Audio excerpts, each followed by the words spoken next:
ये 2 महीने के श्रावण में अगर मान लो एक दिन आपका निकल भी गया, 2 दिन आपके छूट भी गए, कोई दिक्कत की बात नहीं।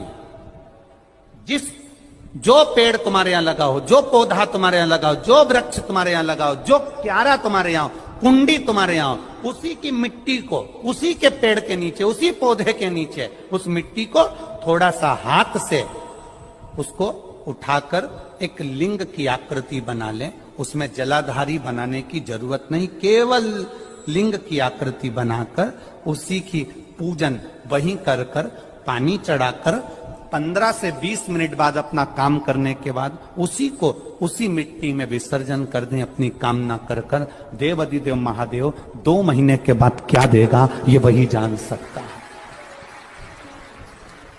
शंकर को बेलपत्र जब समर्पित करता है और बीज की पत्ती पर चंदन लगाकर, मध्यस्थ जोड़ पर शहद लगाकर शिव को जब समर्पित करता है तो उसका भाग्य कितना भी विपरीत चल रहा हो, उसकी 16 अगस्त को अमावस्या पड़ेगी, अधिक मास की विराम दिवस है।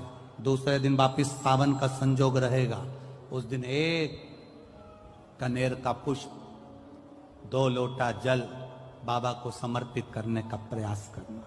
आपको कथा में भी पहले कहा, मेहमान तुम्हारे यहां रहते हैं जब तक बच्चों को कुछ नहीं देते हैं। मेहमान जिस दिन जाते हैं 200-500 रुपए बच्चों को दे जाते हैं। जब अधिक मास विराम होगा, सावन वापिस चालू होगा, उस दिन 33 कोटि देवता, यक्ष, गंधर्व, देवता, पितर सब उस दिन लुटाते हैं, संपदा देते हैं, बेबहू देते हैं। और उस दिन भूल से भी अगर एक कनेर का फूल शंकर भगवान पर चढ़ जाता है तो जिंदगी का सारा भंडार बाबा भर जाता है। 16 अगस्त को अमावस्या पड़ेगी, अधिक मास की विराम दिवस है। दूसरे दिन वापिस सावन का संजोग रहेगा। उस दिन एक कनेर का पुष्प, 2 लोटा जल बाबा को समर्पित करने का प्रयास करना। आपको कथा में भी पहले कहा, मेहमान तुम्हारे यहां रहते हैं जब तक बच्चों को कुछ नहीं देते हैं। मेहमान जिस दिन जाते हैं 200-500 रुपए बच्चों को दे जाते हैं। जब अधिक मास विराम होगा, सावन वापिस चालू होगा, उस दिन 33 कोटि देवता, यक्ष, गंधर्व, देवता, पितर सब उस दिन लुटाते हैं, संपदा देते हैं, बेबहू देते हैं। और उस दिन भूल से भी अगर एक कनेर का फूल शंकर भगवान पर चढ़ जाता है तो जिंदगी का सारा भंडार बाबा भर जाता है। एक दुर्वा और एक बेलपत्र प्रयास करना जिंदगी में एक बार। जिन बेटा बेटी का मंगल विवाह नहीं हुआ हो और जिसको लगता है कि भगवान शादी हो तो ऐसी जगह हो जहां हमारा आदर सम्मान मिले, एक दुर्वा, एक बेलपत्र, जो सोमवार की अष्टमी के दिन नंदीश्वर का स्पर्श कराकर, नंदी का स्पर्श कराकर, जलाधारी का स्पर्श कराकर शिवलिंग के ऊपर समर्पित कर देता है, उसको जो वर प्राप्त होता है और घर प्राप्त होता है वो अच्छा ही प्राप्त होता है। अदालत तक नहीं जाना पड़ता। गुड़, चावल, लाल फूल और लाल मिर्ची के 11 दाने पानी के कलश में तांबे के लोटे में लेकर हाथ को ऊंचा कर कर नेत्र, नासिका, वक्षस्थल के सम्मुख में जो सूर्य नारायण को अर्घ देता है, जल चढ़ाता है, पर जो सूर्य को अर्घ रविवार के दिन दे देता है, अगले रविवार तक पैसे की आवक आना प्रारंभ हो जाती है। 5 दिए इन तिथियों में, पंचमी, अष्टमी, एकादशी, प्रदोष, शिवरात्रि, अमावस्या और पूर्णिमा, जो सावन के महीने में अधिक मास पड़ता है, उसमें ये 7 तिथियों पर जो 5 दीप भगवान के सामने प्रज्वलित कर कर अपने दरवाजे के पास में बाहर की ओर रख देता है, उसके घर में कभी रोग, बीमारी और लक्ष्मी की कोई कमती नहीं होती, उसका जीवन सार्थक हो जाता है। पर सावन के महीने में अधिक मास के संजोग पर ये होता है। बाकी के समय पर अधिक मास कोई से भी अगर महीने में आ गया, आषाढ़ का आ गया या कोई महीने में कार्तिक का आ गया अधिक मास, या कोई अन्य महीने में आ गया, तो उसका प्रमाण नहीं है। महाराज सावन के महीने में जितने लोग पार्थिव शिवलिंग बनाकर पूजन करते हैं, कोई सहजता नहीं है।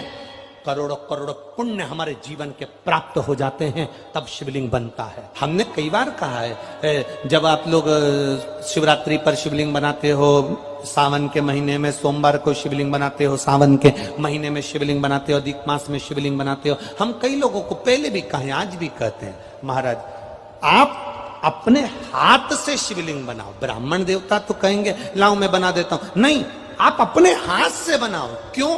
ये सारी जो भाग्य की रेखाएं है ना, जब शिवलिंग बनाते हो, हमारे हाथ की जो बेकार रेखा है, दुख की रेखा है, हमारी कहीं बेकार किस्मत की रेखाएं होती हैं, शिवलिंग बनाते समय वो रेखाएं भी श्रेष्ठ हो जाती हैं। और हमारा जितना पुराना दीपक घर में रहेगा, या तो 2-3 दिए घर में कर लो, एक पीतल का, स्टील का, जिसका आपको लगाना हो, आपकी मर्जी, चांदी का, आदि का आदि, पर उन दियों को बार बार नहीं बदलना। वो 3 दिए सालों साल चलना चाहिए, कम से कम 25-50 साल। उस दिए की इतनी महत्वता होती है कि घर में अगर कोई बड़ी बीमारी किसी को हो गई तो उसी दिए को धोकर उसका पानी पिलाना चालू कर दो, उस व्यक्ति को आराम लगना चालू हो जाता है। उस दीप का इतना महत्व होता है। पूर्णिमा के दिन चावल का एक आखा दाना, आखा दाना जानते हो, पूरा खंडित चावल नहीं, कितना चावल, एक दाना चावल का शंकर भगवान के शिवलिंग पर समर्पित करिए। एक बेलपत्र जिसका डंडी का मुख अपनी ओर हो, जहां से चावल चढ़ाया है, उस चावल के ऊपर अपनी कामना कर रख दीजिए और चंद्रमौली भगवान का स्मरण करिए। कौन से भगवान? शंकर भगवान का सर्वश्रेष्ठ सुंदर नाम है चंद्रमौली। चंद्रमौली भगवान का स्मरण करिए, अपनी कामना कर बेलपत्र समर्पित कर शिव जी पर एक लोटा पानी, एक जल पात्र समर्पित करो, कलश से जल चढ़ा दीजिए, नयनों में वो जल लगाकर अपनी कामना कर वापिस घर को आइए। अगली पूर्णिमा आएगी, जो कामना करी है मेरा चंद्रमौली भोलेनाथ उसे पूर्ण करे ही। एक निवेदन आप सबसे करना चाहेंगे, रक्षाबंधन का त्योहार आए, तावी झगड़ा हो तुम्हारा कितना, आपस में चाहे तुम्हारी बोल चाल नहीं हो, तो भी निवेदन है, अपने घर की बहन बेटी को, अपने घर की बेटियों को, बुआ को, जीजी को प्रयास करना, जितनी माताएं बैठी है आपसे निवेदन करेंगे, भाई भले फोन ना लगाए, भाई भले लेने ना जाए, पर एक फोन तुम्हारी तरफ से अपनी अपनी ननंद के पास जाना चाहिए। बुलाओ, एक फोन रक्षाबंधन के पहले अपनी अपनी ननंद के पास जरूर लगाओ और फोन लगाकर बोलो, जीजी कब आएगी तू? सुन, साड़ी माड़ी लेकर मत आना, या अलमारी भरी पड़ी है, मेरी साड़ियां पहन लेना। क्यों? किस लिए? कारण क्या है? क्यों? माता लक्ष्मी जी ने जाकर राजा बलि की धर्म पर जो मंजरी लग जाती है, ये तुलसा के ऊपर उसका कर्जा है, इस मंजरी को निकालो। तुलसा पर मंजरी नहीं होना चाहिए।